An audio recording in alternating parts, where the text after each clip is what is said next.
Hey there, my name is Megan and welcome back to my channel. Today I'm going to be doing my August reading wrap up. In the month of August I read 4 complete books and then I finished half of another.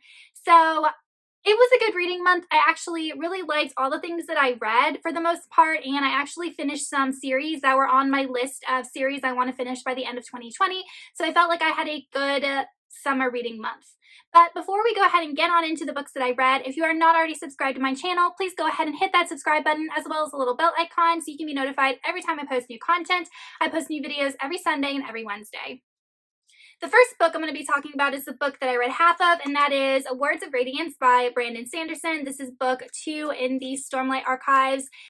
And it is quite a chunker. This edition I think is 1,080 pages, and I read to about page 530, and I plan on reading these second 500 pages in the month of September. But I am absolutely loving this book. I'm loving it even more than Way of Kings, which I gave Way of Kings 5 stars, so I really don't know how I'm going to compare. It's even better, and I'm absolutely loving Shallan's perspective and the way that her story is going, and I just feel like she's going to have some big revelations in the next half of this book, or in the third book. And I absolutely love this edition because on the inside flap we have the character art of Shallan, and since she's quickly becoming my favorite character, it just seems fitting that this character art would be inside. But I'm very excited to finish this book in September and see what kind of cliffhanger Brandon Sanderson decides to end it on.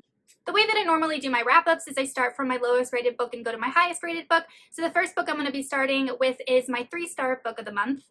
And that book is Only Human by Sylvain Nuevel. This is book 3 in the Themis Files, which is an adult science fiction book. I started it 2 months ago, and this was a series that I wanted to finish by the end of the year. I really loved the first 2 books in this series. This one, unfortunately, was a letdown for me. It wasn't bad by any means, and I do think that there are some things about it that Sylvain Nuevel did really well, and overall the series did wrap up really well.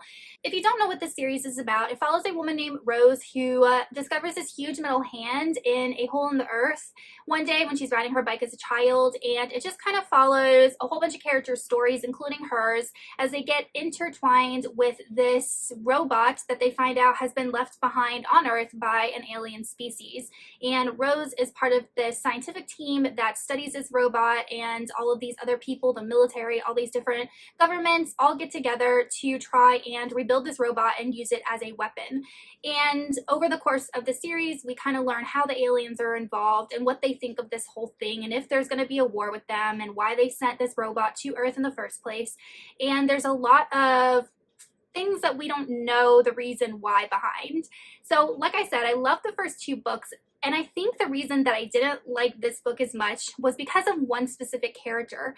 We were introduced to a character, Eva, in book 2, Waking Gods, and this book takes place 10 years after that, and Eva was horrible. She was so immature. She was 19 years old in this book, or is 19 years old in this book, and I can't stand her. She's immature, she's selfish, she does whatever the heck she wants, even if it puts other people in danger.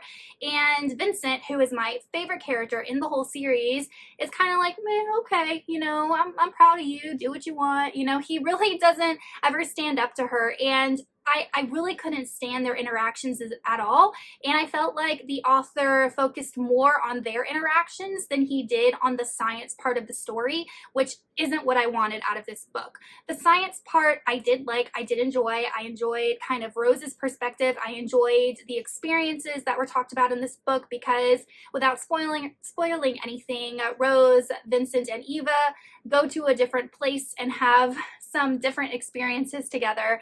And I really liked reading about that. In fact, I wish there had been more of that in this book, and there just wasn't.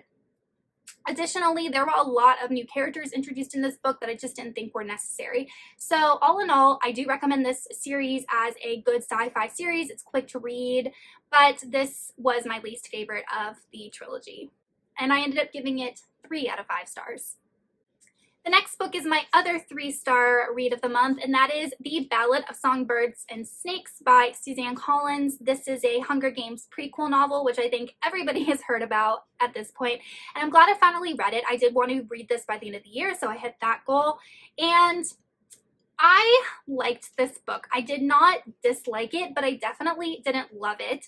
In this book, we're following the viewpoint of President Snow, who we know was the main antagonist in the original Hunger Games trilogy, and he is 18 years old, and we learn his backstory. We learn about what it was like for him to grow up in the capital during war, and we learn kind of why he is the way he is and the decisions he makes to become who he is later on in the Hunger Games trilogy.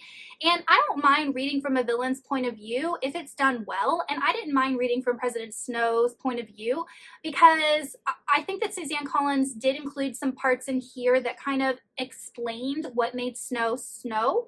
And I could appreciate that.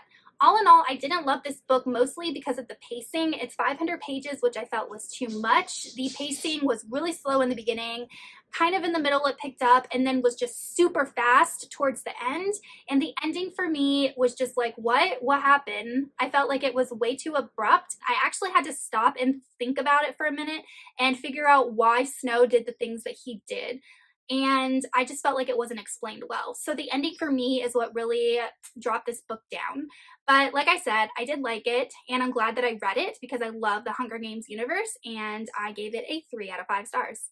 The next book I'm going to be talking about is my 4-star read, and that is Foundry Side by Robert Jackson Bennett. This is an adult fantasy novel, and it's a book that I have wanted to read for the longest time, so I'm really glad that I finally picked it up.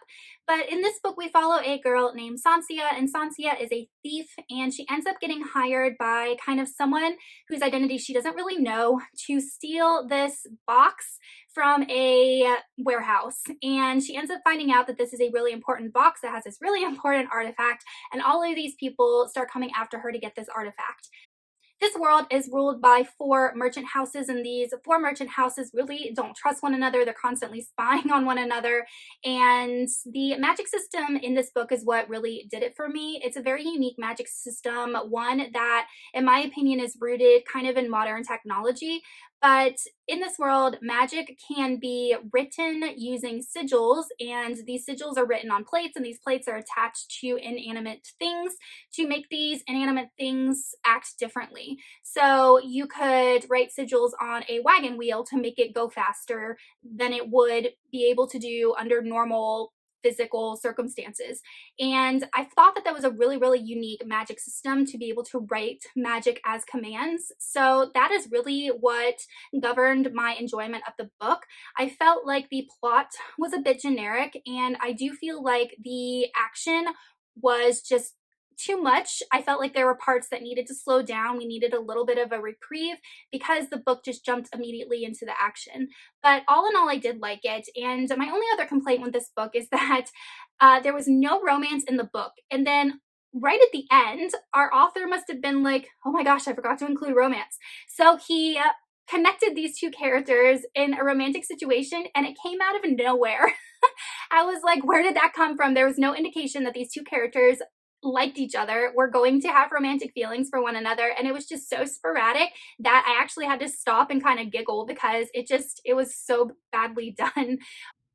But if you like a book that has heist situations and a magic system that is atypical of what we normally read in modern fantasy, then I would highly suggest Foundry Side, and I can't wait to get to the sequel soon. And my 5-star read for the month of August is Vengeful by V.E. Schwab. This is the sequel to Vicious, and it is an adult sci-fi type book about people who have extraordinary abilities. So this is a book that I wanted to finish also in 2020. It's a book that I was super intimidated by because I didn't love Vicious. I liked Vicious. And it's a book that I've heard a lot of mixed opinions about. I also have a reading blog for this book, so if you're interested in checking out that reading blog, I'll go ahead and post it up in the cards above. But I ended up really loving Vicious. I loved being back in this world. But in this world, just in case you haven't read Vicious, people can acquire superhero-like abilities if they have a near-death experience. So Victor and Eli, our 2 main characters during college, started trying to commit suicide so that they would have near-death experiences and come back with these extraordinary abilities. And they end up succeeding, and they kind of start looking for other people who have these abilities. And in the first book, we have Victor, who comes out of jail after 10 years. He was put there by Eli. They had a falling out. And in this book, we continue to follow their relationship. But we are following Victor, who is having trouble people with his powers, and he is essentially dying every couple days for a couple minutes and then resurrecting, and his powers are diminishing, so he is on the hunt to find an EO who can heal him. In addition to that, we have Eli, who is still hunting Victor, and we have the Extraordinary Initiative, this government group who is also hunting people with abilities. You have all of these people coming after Victor, so he is trying to avert capture once again.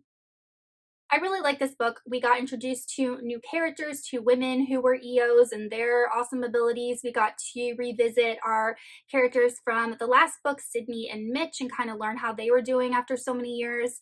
And what I really liked about this book is that it is very dark. It does kind of explore the darker side of people who have gone through these near-death experiences and acquired these abilities and how that transforms them, and kind of what it means to acquire power and how you deal with power when you have it. So I felt like the themes in this book were really, really well explored, and I actually really enjoyed it. And I think that there's going to be a third installment in the series, and if there is, I cannot wait to read it. I gave Vengeful 5 out of 5 stars. Okay, you guys, so that is it for my August wrap up. Let me know in the comments if you have read any of these books and what you thought about them, and I will see you guys soon in another video. Goodbye.